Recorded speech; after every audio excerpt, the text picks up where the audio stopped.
আসসালামু আলাইকুম, কেমন আছেন সবাই? আই হোপ সবাই ভালো আছেন। আলহামদুলিল্লাহ আমি মোটামুটি ভালোই আছি। আমি ফারজানা নতুন দিনে নতুন আর একটি নিউ ব্লগ ভিডিও নিয়ে আবারও আপনাদের মাঝে হাজির হয়ে গেলাম। তো আমি এই ভিডিওটা গতকাল রাত থেকে স্টার্ট করেছি। তো জানেনই আমার শরীরটা তেমন একটা ভালো না, খুবই অসুস্থ। তো রাতে ভাবলাম একটু ভর্তা বানিয়ে নিই কালো জিরার। তো তরকারি ছিল, পরে ডাল রান্না করে নিয়েছিলাম, আর এখানে ডিম ভাজি করে নিয়েছিলাম। ছেলে আর আমি কিন্তু খেয়ে নিয়েছিলাম আগে থেকেই, সন্ধ্যার পর অনেক ক্ষুধা লেগেছিল। তো সামিউলের বাবা খেয়েছিল না, তার জন্য একটু আর কি ভর্তা করে নিলাম, কালো জিরার ভর্তা। তো পেঁয়াজ রসুন মরিচ কালো জিরা সবই আর কি চুলায় দিয়ে একটু টেলে পরে এই যে পাটায় বেটে নিলাম, নিয়ে এর ভিতর একটু সরিষার তেলও দিয়ে দিয়েছি। তো আমি আবারও এই ভর্তা বেশি ঝাল দিয়েছি, আবারও কিছু ভাত খেয়ে নিব ভর্তা দিয়ে। তো পরে ভর্তাটা করে সামিউলের বাবাকে ভাত দিয়ে দিলাম।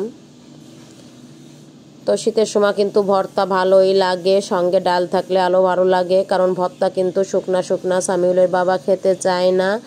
তো আমি যেদিনই আর কি ভর্তা করি না কেন, আর শুকনা কোনো কিছু রান্না করলেও দেখা যাচ্ছে ডাল করার আগে আমার না করলে হয় না, কারণ সামিউলের বাবা ডাল ছাড়া খেতেই চায় না ভর্তা। তো একটু ডালও করে নিয়েছিলাম, সেটা শেয়ার করা হয়নি। পরে সকাল সকাল ঘুম থেকে উঠে যে ছেলের জন্য নুডলস রান্না করে নিয়েছিলাম অফ ক্যামেরায়, সেটা আর ভিডিও করতে পারিনি। পরে দুপুরে রান্নাটার জন্য চলে আসলাম, হাতে সময় ছিল। ছেলেকে আবার 9টার দিকে স্কুলে নিয়ে যাব, তার আগে দেখি যে অনেকটাই সময় আছে। তো ভাবলাম যে সময় যেহেতু আছে, তো দুপুরে রান্নাটা একটু চড়িয়ে দিই। আমি আবার রাত্রে কিন্তু টুকটাক সব কোটা বাছা করে রেখে দিই। সবসময় দেখা যাচ্ছে ভিডিও করতে ইচ্ছা করে না বা ভিডিও করার আর সুযোগ থাকে না। তো সেই সিম রান্না করব আজকে। সিমটা আর কি গতকাল রাতে সব কুটে কাটে রেখে দিয়েছিলাম।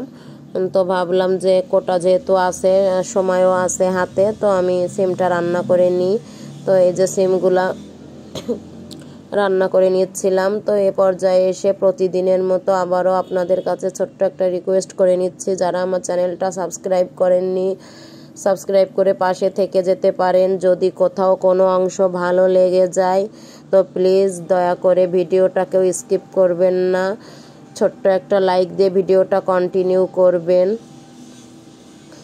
আর প্রতিদিনের মতো যারা ভিডিওটা আমার দেখেন, সুন্দর সুন্দর কমেন্ট করেন, তাদের তো বরাবরই অসংখ্য অসংখ্য ধন্যবাদ জানাই।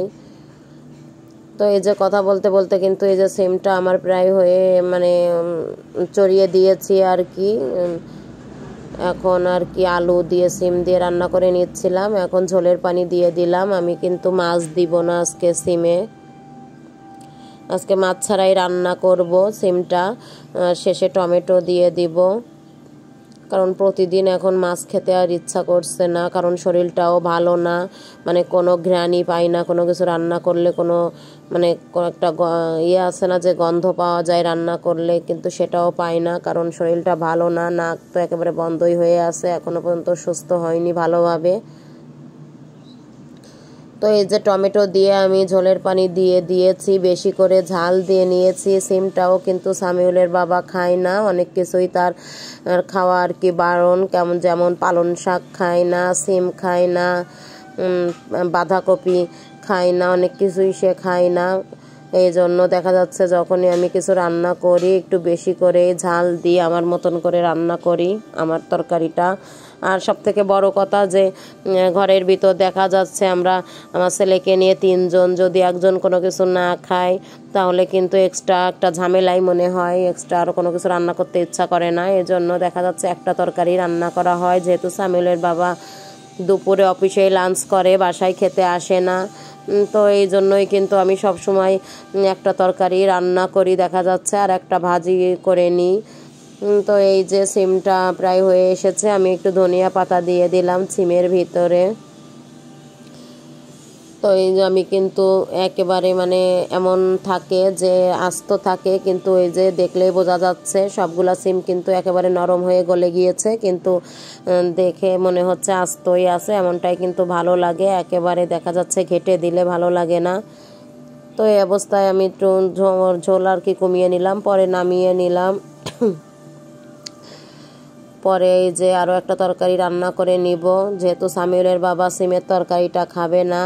তো ভাবলাম যে ফ্রিজে পুঁই ফল ছিল, যেটাকে আমরা মেচরি বলি, যাই হোক পুঁই ফলটা ছিল, তো ভাবলাম সেটা একটু রান্না করে নিই, ওইটা একটু মাছ দিয়ে রান্না করব। তো আমি দেখা যাচ্ছে পুঁই ফলটা কিন্তু আমরা বরাবরই ইলিশ মাছ না হলে চিংড়ি মাছ দিয়ে রান্না করি, যেহেতু ফ্রিজে আমার দুটোর কোনোটাই নেই, তাহলে ভাবলাম যে এমনি রুই মাছ আর কি ভাজি করে রেখেছিলাম সেটা দিয়েই রান্না করে নিব। তো কখনো কিন্তু অন্য মাছ দিয়ে খাইনি, তো আমি ভিডিওতে দেখেছিলাম যে যে কোনো মাছ দিয়ে খাওয়া যায় নাকি ভালোই লাগে, তো ভাবলাম আজকে একটু অন্য মাছ দিয়ে রান্না করে দেখি কেমন লাগে। তো এই যে পুঁই ফলগুলো ছিল অনেকগুলাই ফ্রিজে রেখে দিয়েছিলাম, তো সবগুলাই আজকে রান্না করে নিব। তো আমার ভিডিও দেখতে দেখতে যদি আপনাদের কোথাও কোনো অংশ ভালো লেগে যায়, প্লিজ দয়া করে ছোট্ট একটা লাইক দিয়ে ভিডিওটা কন্টিনিউ করবেন। আর যদি আমার কথা বুঝতে বা শুনতে কোনো সমস্যা হয়, প্লিজ ক্ষমার দৃষ্টিতে দেখবেন। এই যে পুঁই ফলগুলো ভালোভাবে কষিয়ে নিচ্ছিলাম, নিয়ে আর কি পরে এই যে কষানো হয়ে গেছে। এবার আমি এর ভিতরে টমেটো দিয়ে নিয়েছি, আলুটা আজকে দেয়নি, আলুও সামিউলের বাবা আর খাওয়া নিষেধ, আলু দিলেও খেতে চাই না। দেখা যাচ্ছে আমি তরকারি যদি রান্না করি, আলুটা যদি থাকে, আমি আলুটা কিন্তু সামিউলের বাবার সামনে কখনো দিই না, তরকারিটা আর কি আলাদা করে কেটে রেখে তারপরে আর কি তার সামনে দিই। যেমন টমেটো সে খায় না, তারপরে আলু সে খেতে চায় না, এইগুলা কিন্তু আমি বাদ দিয়েই তার সামনে দিই। দেখা যাচ্ছে মাছ আর তরকারি দিয়ে দিব তার সামনে। তো আমার এই যে তরকারিটাও প্রায় হয়ে এসেছে, ঝোলের পানি দিয়ে দিয়েছি, এবার মাছ 3 পিস মাছ দিয়ে রান্না করে নিব। আর দেখা যাচ্ছে যে আমি ভালোভাবে কিন্তু কষিয়ে নিয়েছিলাম একটু বেশি পানি দিয়ে, এই জন্য ঝোলের জন্য অল্প পানি দিয়েছি। আমার পুঁই ফলটা কিন্তু ভালোভাবে সিদ্ধ হয়ে গেছে। আর এই দিকে যে ধনিয়ার পাতা দিয়ে দিলাম, ধনিয়ার পাতা দিলে তো খেতে অনেক ভালো লাগে। এখন শীতের সময় নানান সুন্দর সুন্দর সবজি পাওয়া যায়, খেতে কিন্তু ভালোই লাগে। তো এই যে এখন ধনিয়া পাতা দিয়ে একটু ঝোল কমিয়ে রেখে দিব, আবার দেখা যাচ্ছে রাত্রে জাল দিতে হবে, এজন্য একটু ঝোল সহ কিন্তু আমি রেখে দিয়েছি। এটা রাত্রে আবারও ভালোভাবে জ্বালিয়ে নিব, এজন্য পুরোটা ঝোল আমি টানাই নেইনি আর কি, এইভাবে আমি রেখে দিব। আর এই দিকে ছেলের জন্য নুডলস রান্না করেছিলাম, সেটাও দিয়ে দিলাম। আর সামিউলের বাবা গতদিন আঙ্গুর ফল নিয়ে এসেছিল রাত্রে, তো আঙ্গুরটাও দিয়ে দিলাম। ভাবলাম যে আস্তে আস্তে 1:30 বেজে যাবে, দুপুরের দিকে বলে দিয়েছি ছেলেকে যে দুপুরের দিকে একটু খেয়ে নিবা। দেখা যাচ্ছে নুডলসটা টিফিন দিলে খেয়ে নিবে। আর দুপুরের দিকে বলেছি যখন আজান দেয় তখন তুমি জোহরের আজানের পরে খেয়ে নিবা, তখন দেখা যাচ্ছে দুপুরে ফলটা খাওয়া ভালো। সকালে এমনিতেই ছেলের অনেক ঠান্ডা লাগছে, এজন্য নিষেধ করে দিয়েছিলাম সকালে খাওয়ার দরকার নেই, দুপুরে খেয়েও। আর এই দিকে বড়ই নিয়ে এসেছে সামিউলের বাবা রাত্রে, তো সেটা ঢালা হয়েছিল না, পরে ধীরে রেখে দিয়েছিলাম, এখন ঢেলে নিচ্ছি।